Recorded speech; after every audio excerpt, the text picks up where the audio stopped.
welcome to this week's episode of State of Real Estate. My name is John Chrismo, and the show is brought to you by the Tampa School of Real Estate. We're here every single Friday at 12 noon, or around 12 noon. We get started late here sometimes, the technical difficulties or whatever, but we always send out notifications before we go live, and to make sure you don't miss out on any of those, make sure you're subscribed to the channel. You can hit the bell icon on Facebook or YouTube, wherever it is you're watching on there, or best thing to do is head over to tsre.us. That's tsre.us, and drop your email anywhere in on that website. It's tampaschoolrealestate.com, but you can just type in tsre.us, and it'll take you right there. Put your email in. We'll send you out notifications whenever it is that we have new information to help you grow your real estate business. But let's talk about today's topic of market value. Market value. What is market value? What's going on with the market, and how does that affect the value of my property? Or is that really even what we're talking about when we talk about market value? Those are very two popular words in the real estate world. Market value. But what does this really mean? What is the actual definition of market value?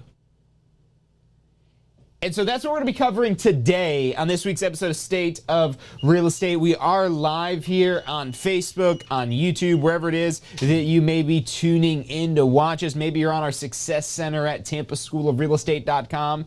Again, dropping your email on that website, pretty much anywhere, and you'll be able to get notifications whenever it is we have new content, new information to help you better understand real estate, how to make money with a real estate business, how to understand the real estate market, and how to adapt and grow your real estate business so you're not caught off guard and surprised by changes in the real estate market, because you're running your real estate business based upon the direction of the market, and you have the ability to adapt it in any which way possible when you're in control. That's one of the huge things about a career in real estate compared to most other careers, and it's not really so much a career as it is your own business. That's why you have such significant control, is because you get so much responsibility over what it is that you can do. If you want to have the capability to achieve your truest potential, believe it or not, a real estate license can be that path. I didn't think it was going to be. But anyways, we're not here to talk about getting a real estate license. If you have questions about that, though, call our staff, 813-333-2676. We have advisors standing by to answer any questions you have or assist you in any way it is that they can. Whether you're just getting started, you need to take the courses to figure out what you're doing with your real estate license. Maybe you're ready to get a broker license, whatever it is, call us, text us, message us, 813-333-2676. We're talking about market value today. We've got a really great show for you. My name is John Chrismo, and you're watching State of Real Estate.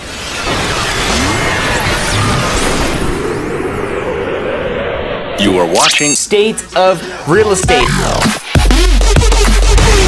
Every Friday at 12 noon Eastern Time.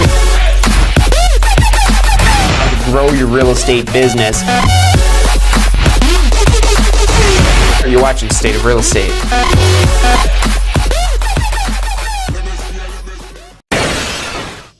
Hello and welcome back to this week's episode of State of Real Estate. My name is John Chrismo. The show is brought to you by the Tampa School of Real Estate. Again, every Friday, 12 noon. Make sure you're subscribed to the channel.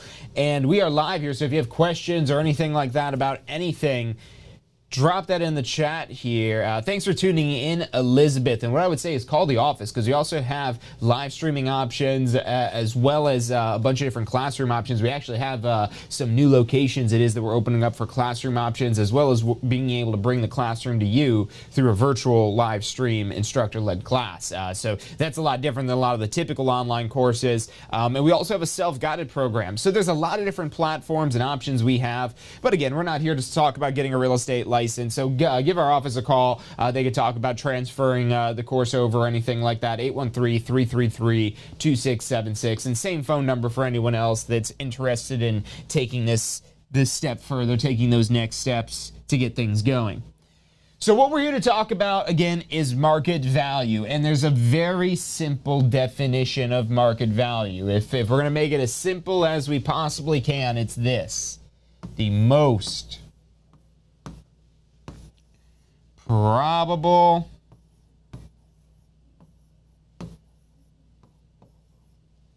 price. Now, the official definition of market value has a lot more to it, which we're going to get into some of the pillars of what defines most probable price if we need to have further definition upon that. But as you become a more experienced real estate professional, and as you are able to better understand the market and better understand real estate and understanding property values and so on and so forth, as you better understand these things, this will make more sense of just simply what is the most probable price. That is the beginning of the official definition as well for market value. There's a lot more in the full definition of what market value is specifically. Again, we're going to talk about some of those key things, those key components of what makes something the most probable price. But let's translate this into some simpler everyday language instead of just most probable price. Because sometimes when we oversimplify things like this here, we might need to add a little bit more context to it. So what is the most probable price? What it will likely sell for. That's basically what we're doing here when we're finding most probable price, is what will it most likely sell for? And now here's where the additional components of the definition for market value come into play here. So we have things such as a competitive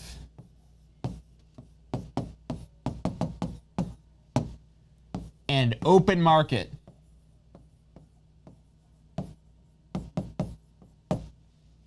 A competitive and open market is one of the key elements of, again, what we're looking for here is the market value. Let's put that nice and big up at the top here.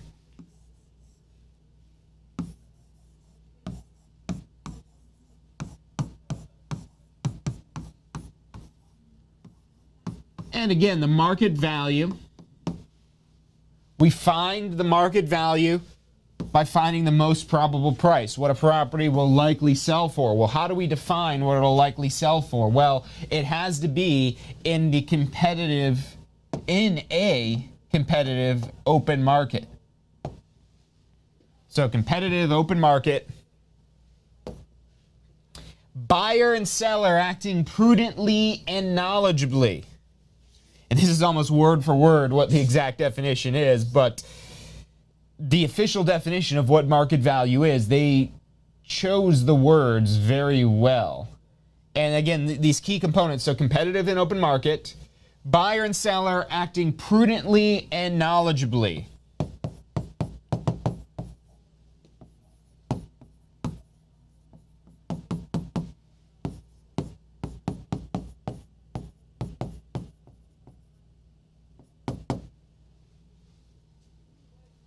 And they're well advised.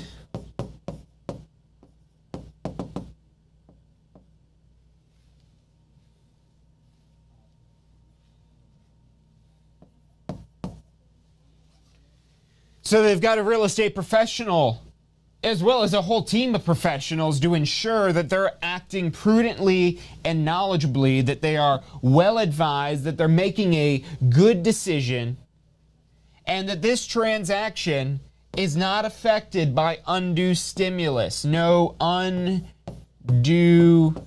stimulus.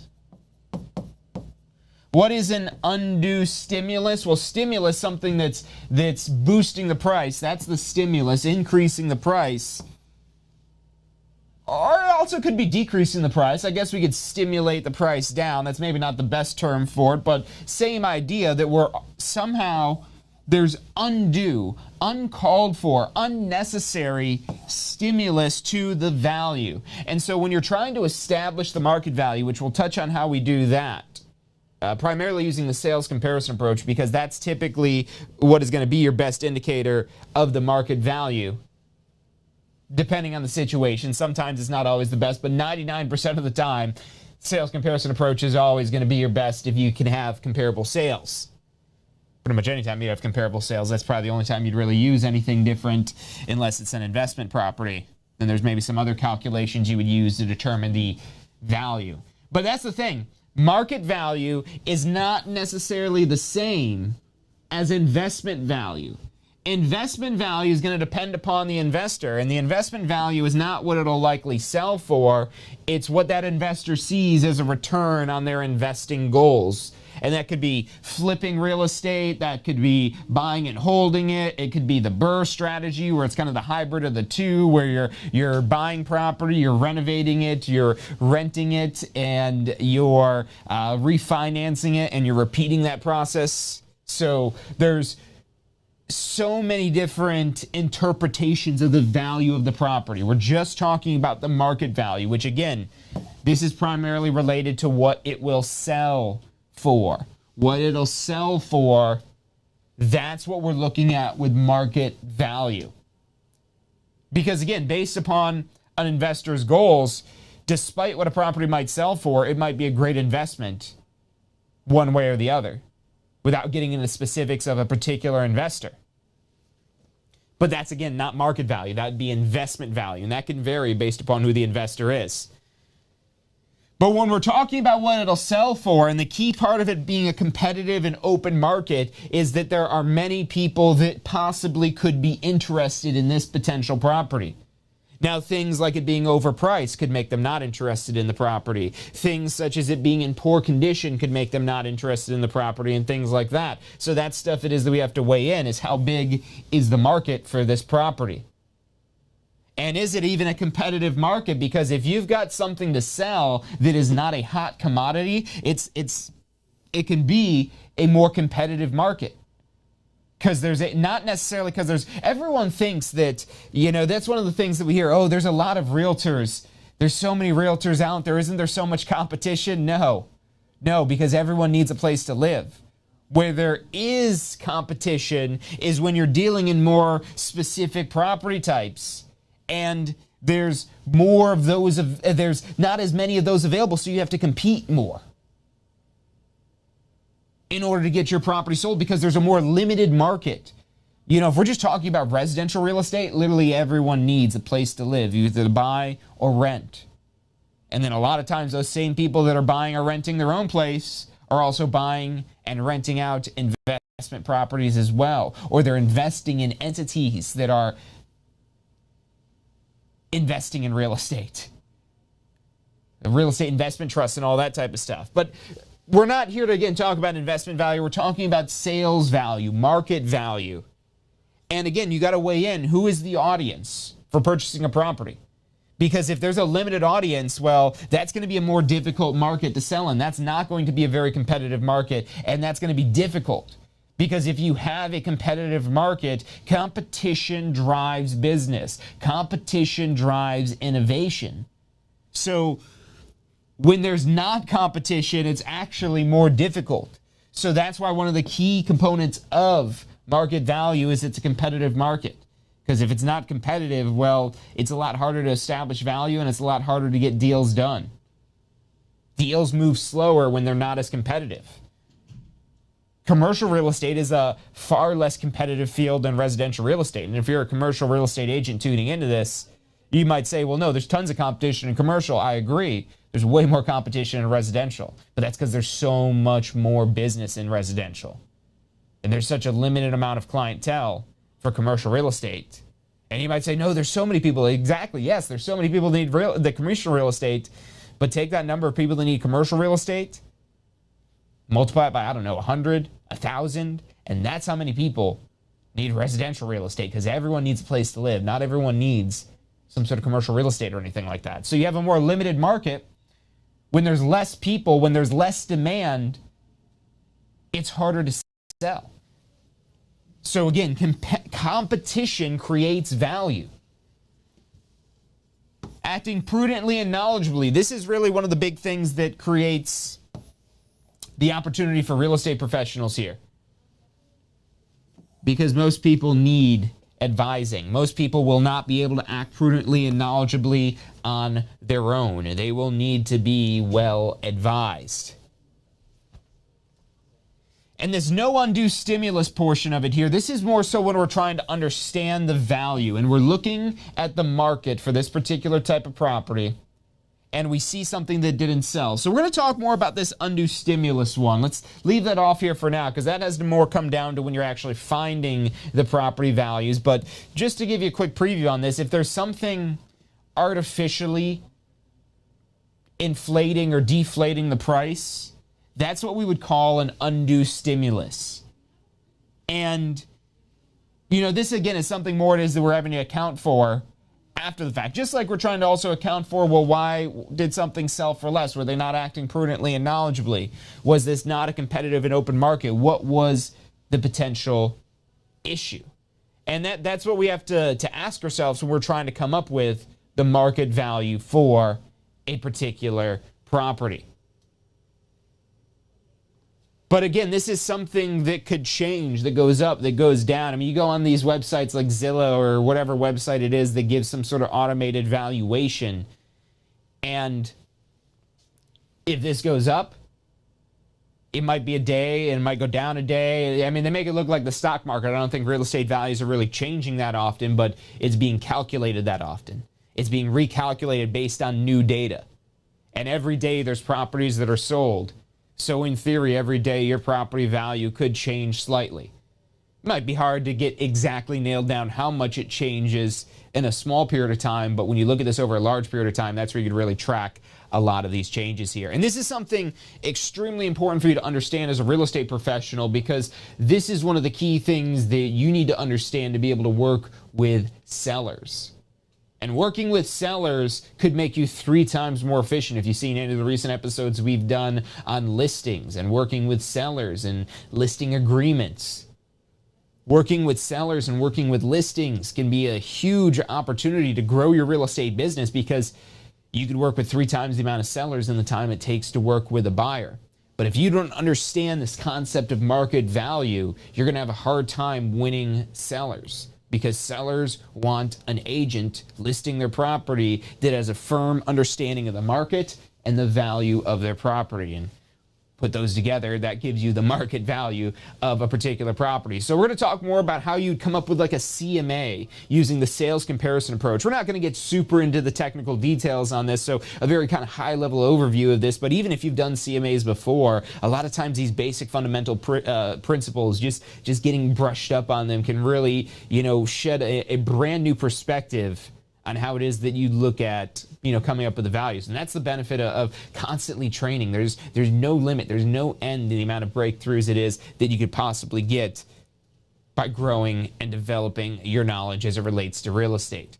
So look, we're going to take a quick commercial break, but when we come back, we're talking more about market value, how to come up with a CMA using the sales comparison approach, and basically come up with the market value based upon that information. So stick with us. I'm John Chrismo. You're watching State of Real Estate.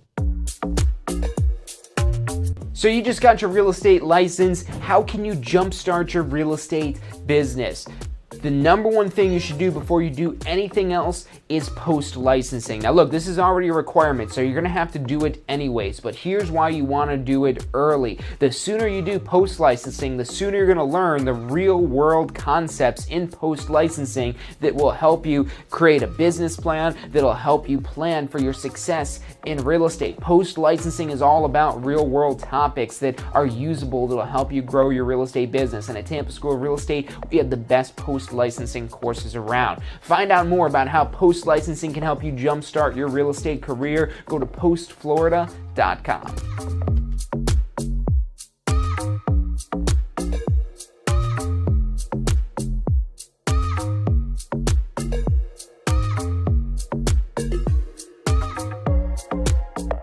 Have you been thinking about getting your Florida real estate license? Look. Hey, welcome back To this week's episode of State of Real Estate. What was just being covered on that commercial break there was the post-licensing course, which what we're talking about today, this concept of market value, of understanding property values, of this concept of appraising or valuing properties, coming up with a CMA, a comparative market analysis. This is information that you're going to better understand and know how to do. The essentials. Because post-licensing, you might have thought, oh, well, didn't I already take pre-licensing? Didn't I learn everything I already have to know? No, absolutely not. Your post-licensing is actually what gets more into real-world information, like coming up with the market value for properties. So if you have not enrolled in that yet, check out postflorida.com. That's postflorida.com. You could also either call, text message one of our advisors at 813-333-2676. We can take a look at your license, see when it is that you got it, what requirements it is that you've got to meet to make sure you don't miss any deadlines. But again, more importantly, there's so much good information in this post-licensing course. And even after you have it completed for your renewal deadline, you'll have access to all the materials for 1 year if you want to go back and review, work on your business plan, revise that. I mean, if you're taking a classroom or instructor-led live stream, you'll have a textbook that you can keep forever to kind of reference back to. So it's a really great course that I can't recommend enough for taking it as soon as possible. And it's not just because it's a course that we sell at Tampa School of Real Estate. You know, when I got my real estate license, I put off this course until the last minute because I thought it was just going to be more laws and rules like you learn in pre-licensing. But it's not. And the thing is, the Florida Real Estate Commission, since there's not a state exam for post-licensing, there's not as specific of a syllabus. And so the curriculum in your post-licensing can vary based upon the school it is that you take the post-licensing with. So our curriculum really focuses on need-to-know information that's designed for somebody who just got their real estate license and needs to know how to use that real estate license to make some money. So get enrolled in the post-licensing. Again, you can call us or visit us online. Phone number is 813-333-2676. And you can find out more info online at postflorida.com. But let's go ahead and get into the CMA, the comparative market analysis that we're going to use to establish the market value of a particular property. And essentially what it is that you're doing with a comparative market analysis, without getting too detailed into this, because this can easily turn into a very lengthy process if you're really going crazy and in depth and detail about the CMA, which sometimes it may warrant that level of detail. Maybe it's a more complicated transaction or whatever it may be. But what you're essentially doing here is you're looking at the home sales in the neighborhood.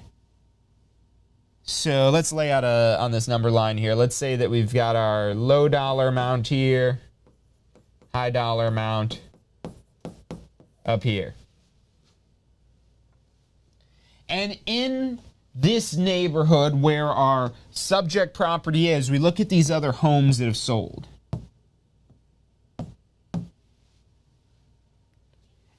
Let's actually put these in red, because when you look at these in the MLS, once you have your real estate license and if you join the realtors and have access to the MLS, in the MLS it's such a, I'm actually a member of multiple MLSs just because I want all the data it is that I can for any real estate it is I have the potential to actually work with. And so the MLS is so powerful because there's so much accurate data in there about sale prices. And already, if you kind of see what it is that I've got laid out here with, you know, this kind of rough area, you can see there's not really a whole lot of variation. It looks like this is our lowest point here, and, you know, maybe that's our highest one. So in the grand scheme of things, we have a pretty tight range of property values, and this is where CMAs can be easier. If you look at the neighborhood and there's a lot of similar properties, there's similar numbers as it relates to property sales, this is an easy CMA to do because you already have such a tight range. You're really just looking at, okay, is there anything that would make this property not conform, maybe being worth a little bit more, a little bit less, and how much more, how much less could it be worth? You know, making some adjustments. If, you know, one of the properties has a pool, you have to ask yourself, well, what would it have sold for if it did not have a pool? And this is actually something that you learn right in your pre-licensing course as well. So even in your pre-licensing course that you need to get your real estate license, there is information you will use throughout the life of your real estate career. Some of it you may never use again, but a lot of it that you will use on a regular, recurring basis. And especially this appraisal section, especially when you're working with sellers, but buyers as well, because a lot of times with buyers, you're trying to understand the value in terms of how much you could offer, how much might get approved in the appraisal, and so on and so forth. So hopefully this is making sense so far, and I want to know if you have any questions. We're live right now on Facebook, on YouTube, on our website, tampaschoolofrealestate.com. We're going to take a quick break here because I want to check in with these chats, but if you've got questions, if you want to see more about the market value or understanding the values or maybe how sales comparison approach works, of course you can always call us and get enrolled in a course, 813-333-2676, or just drop your message in the chat here, and I'd love to answer your questions live on the air. So we'll be back in just a quick minute here. This is probably easier than you think. We break it down step by step, how much it's going to cost, what it is that you need to do to get your Florida real estate license. Find out all of that and more at licensefl.com. Again, that's licensefl.com.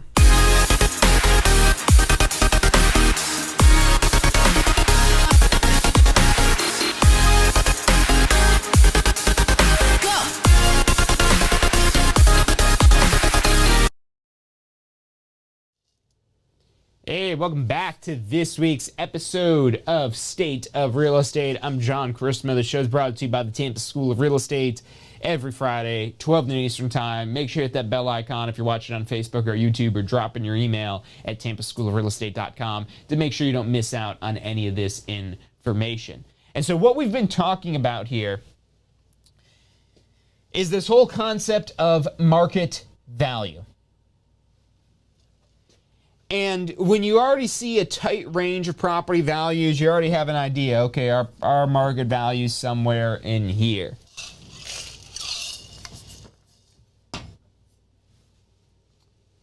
I want to thank everyone for tuning in over on Facebook as well. We've got, thanks again tuning in, Elizabeth, my wife Liz. She's also an Elizabeth.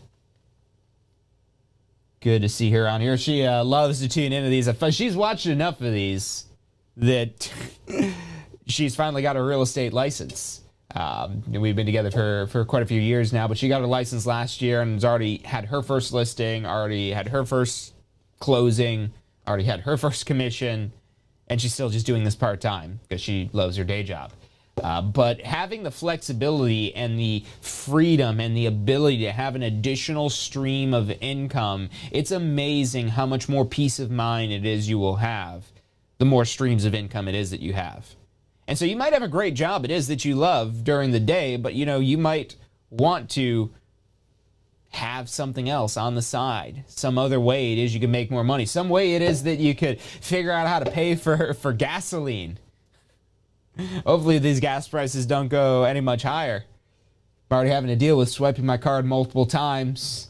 It only approves so much money. I've got to get on the phone, I guess, with American Express and say, hey, this doesn't fill my tank. I need more money when I go to the pump. I don't care if you're worried about people stealing my cards. It doesn't happen. Maybe just make the price of the gas go down. If you guys could do anything about that, that'd be great as well.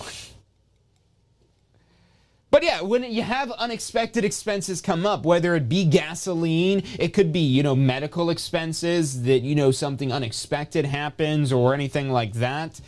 It could be opportunities that could pass you by if you're not in a position to take advantage of these opportunities. And you might have already had that happen to you. You might have already had yourself miss windows and opportunities that if you would have got in on, whatever it is, that you could have been so much further ahead. But the one thing it is that I could promise you is if you don't take action, you'll never get to those results. And look, real estate doesn't have to be your end-all be-all thing, but it could be a great way to make some extra money in your spare time. It could be a great way to earn some extra income. It could be a great way to monetize your network of people. I joke with her that, we're going out to dinner with so-and-so. She's always making us little dinner dates with all kinds of people. And I'm like, I don't know. I guess I'm somewhat antisocial. Here I am on, like, YouTube talking to the world and whatnot. But, I'm like, all right, well, we're going, okay, well, I kind of like them. But now that she's got a real estate license, I was like, oh, yeah, let's go to dinner with them. They know a lot of people. They could probably get you some future business. And so... it's fun because it almost makes a game out of things as well. And the money is what's on the scoreboard. A lot of people get caught up about the money in real estate. Oh, there's so much money to be made. Yeah, there's a lot of ways to make a lot of money. But what way will you like making a lot of money? Because when you're helping people buy real estate and when people look up to you for your knowledge and information as it comes to real estate, that's a pretty good feeling. That's a pretty good, enjoyable way to make a living. And make a really good living while you're at it.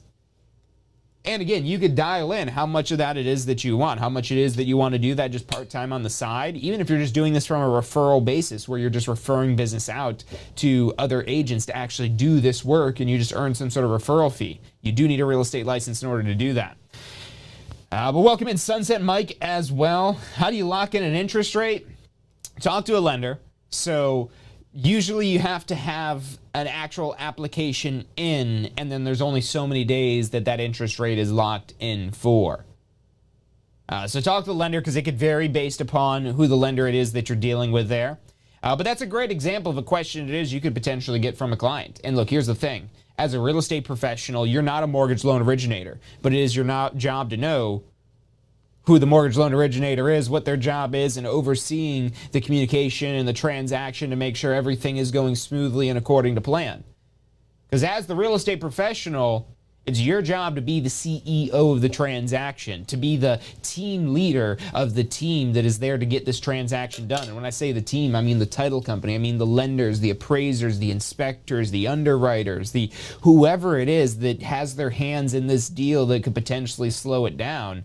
And that's the thing with working with buyers that does take longer when on the seller side, there's less of this it is you have to deal with. And so again, that's one of the big advantages to understanding market value because yeah, you could work with buyers, especially in a market like we have today, without understanding the fundamentals of market value.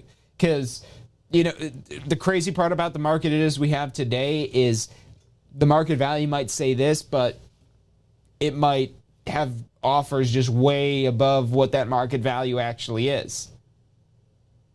And it brings up the question, well, if people are willing to pay that higher price, why isn't it the market value? If they're willing to pay the higher price, why wouldn't that be the market value if the definition is most probable price that people will probably pay for it?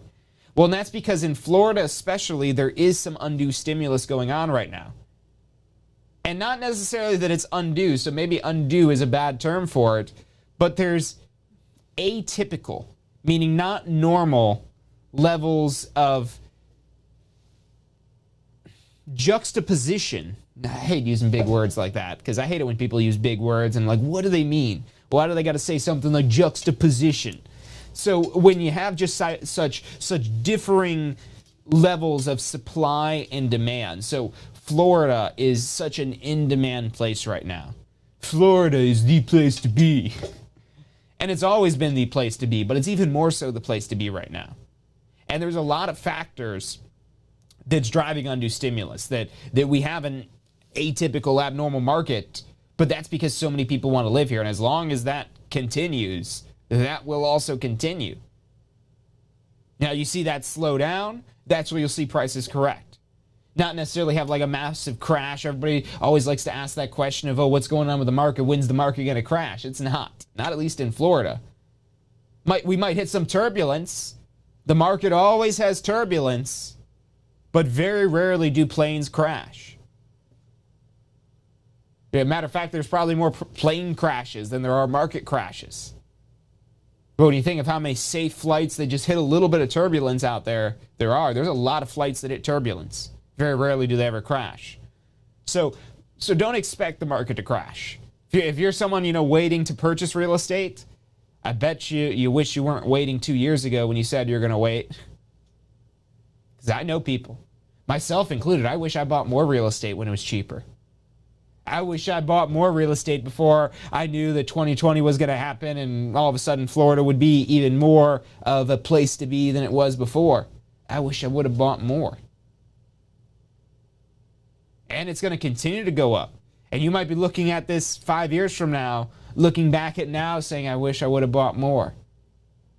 If we go rewind the clock back to 1980, I wish I would have bought more. Imagine if you could buy property today in $1980. But here's the thing. 1980, that's 40 years ago. So what will property prices be in Florida in 2062?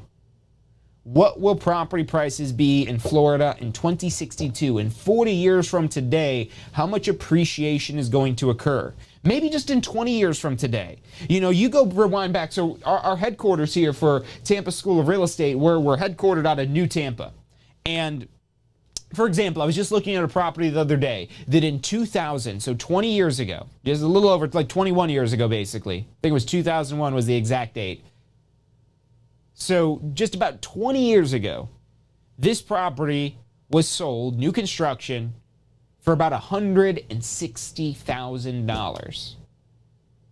That same property today is comping around $560,000.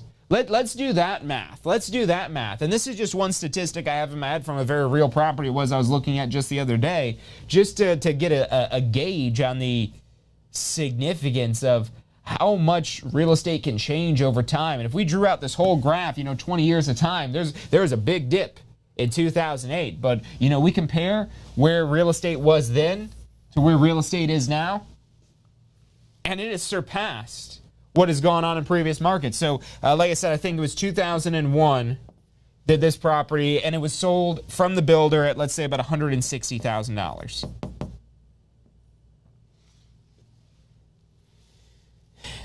Now, the previous peak of this property, if we're talking about, the scale of things looking like this here, we'll say in about 2007, because that was usually about the peak, 2006, 2007 of the real estate market, this property was comping around $400,000. And this, again, is in New Tampa, a very specific property in the New Tampa area.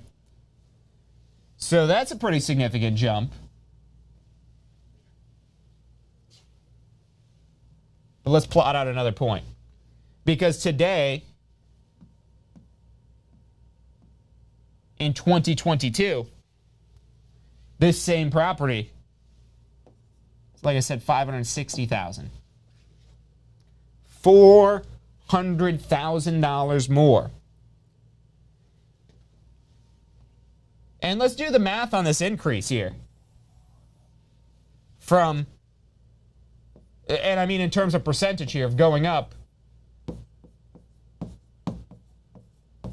$400,000 in value.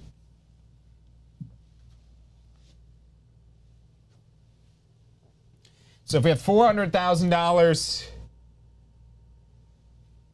in profit, because that's the same. Now, granted, before costs, there have been some renovations made and so on and so forth. This property has been maintained. It's 20 years, so it's going to take some money to do that. But that's so minuscule in the amount of this $400,000 here.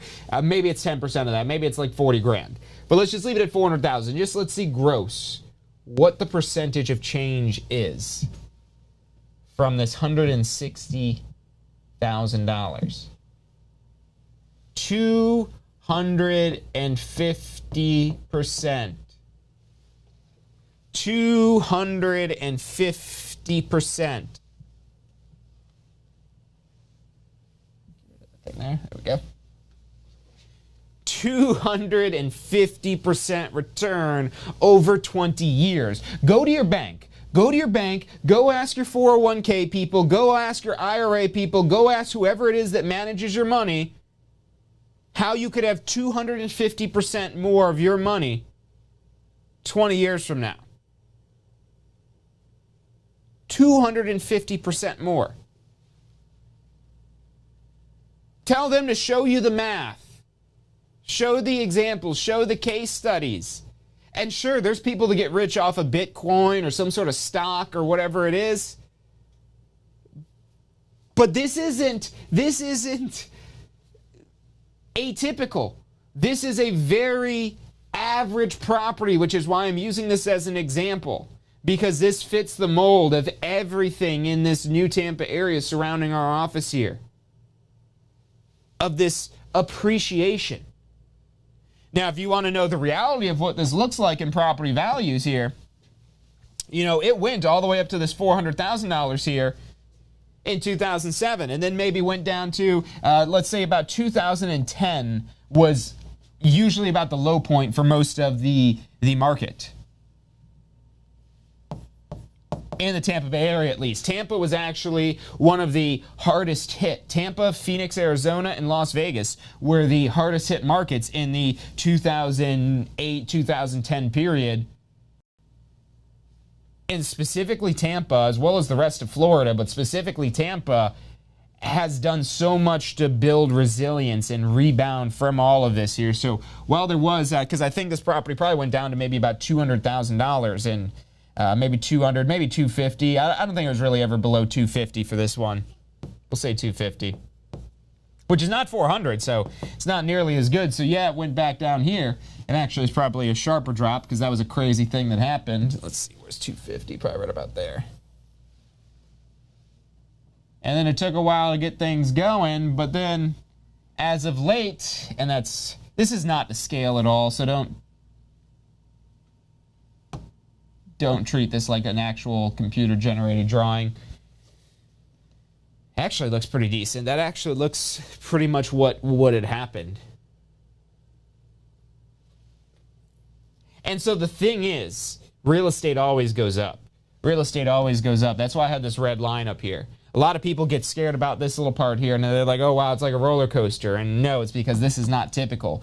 Going back to the market value and inflated appraisals, this was one of the major things that caused so much issue in the market.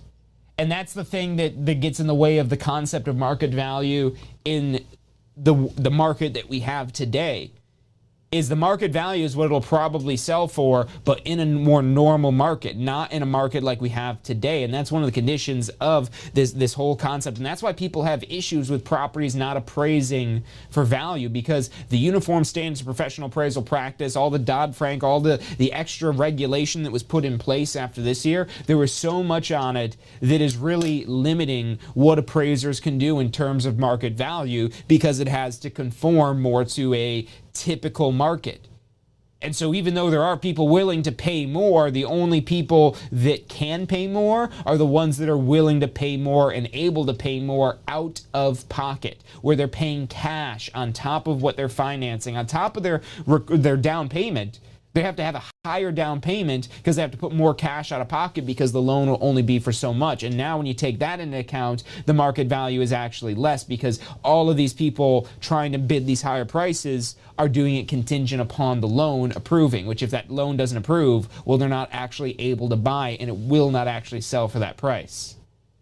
So I feel like we're getting really technical in all this here. I hope we didn't really get too deep into this here. Let me know in the chat if this is good, if you're liking this stuff here. And of course, we'll have the recording of this as we do all of our previous episodes of State of Real Estate. But look, this information here is just the tip of the iceberg. You know, we're here every single week. We've been doing this for years now. We have hundreds, thousands of hours now, I want to say at this point, of information to help you better understand how to do real estate, how to use a real estate license, how to make money, whether that's part-time on the side or in a full-time capacity with your real estate license. Any way we could help you through that process, help you better understand what you can do with a license, how you can make some money with it, what's possible, what might not work, any ideas, give us a call, 813-333-2676. We have advisors standing by to answer any questions you have and assist you in any way that we can. Call us, text us, message us, 813-333-2676. Or you can also visit us online at tampaschool.com. Again, that's tampaschool.com. It's about all the time we have for today. So thank you guys for tuning in. I really appreciate it. If you like today's episode, hit that thumbs up button for us so we know to do more about market, about value, about the market value, about understanding sellers, let us know in the chat, or again, give us a call, 813-333-2676. That's all the time we have for today. Thank you all for tuning in, and I'll see you next week. If you're looking to get in on the real estate action that's going on in Tampa right now, we're who you need to talk to. We can help you get your real estate license, start your real estate career. We're here to assist you for the life of your real estate career. Give us a call. Phone number is 813-928-0106, or check us out online at tampaschool.com. Do you want to incorporate studying for your real estate exams into your busy schedule? Now you can review the key topics you need to know to pass your class and state exams with our MP3 audio review. Simply pop in your headphones or connect to your car to reinforce crucial information while you exercise or drive. Listen to the first unit for free at mp3audioreview.com. That's mp3audioreview.com.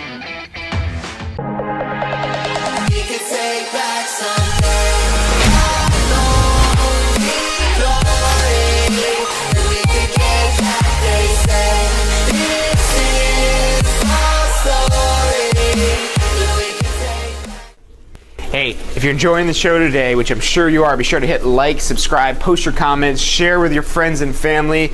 Thank you guys so much for watching.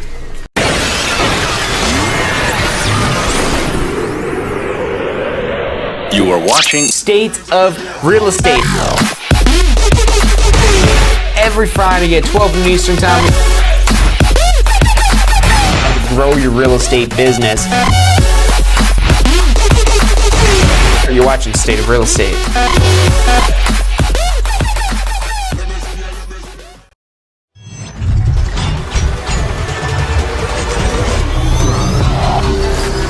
The most powerful tool to study for your real estate exam is the Question Simulator from Tampa School of Real Estate.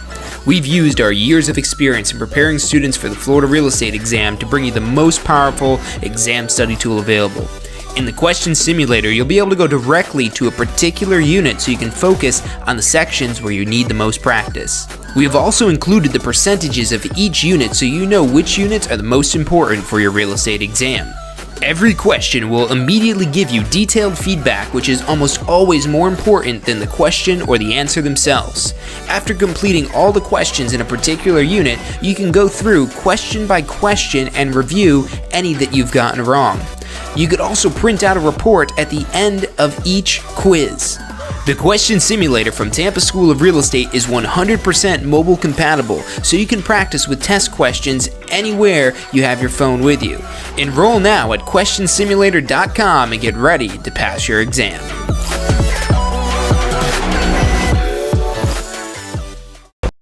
Are you studying for your Florida real estate exam? If you are, you need to check out our Pass First Try strategy. You're going to love this. It's 4 steps that we break down the process to study for your Florida real estate exam. So you're set up to pass your Florida real estate exam because that's what you're studying for, right? To pass your exam. It's 4 steps. Number 1, you learn the information. You've got to learn this to be able to pass the exam, but it doesn't stop at learning. Step 2, you've got to reinforce the basic, simple, key concepts. As you learn this information, keep reviewing the simple things. You don't need to know everything, but you got to review these basic key concepts. Step 3, you've got to test your knowledge. The exam's going to test your knowledge, so if you don't test your knowledge in advance, you won't find out if you know what you think you know until you take the exam. And then step 4 is be confident and prepared, because even if you know this material, you need to be confident that you know the material. Check out the full strategy at passfirsttry.com. That's passfirsttry.com.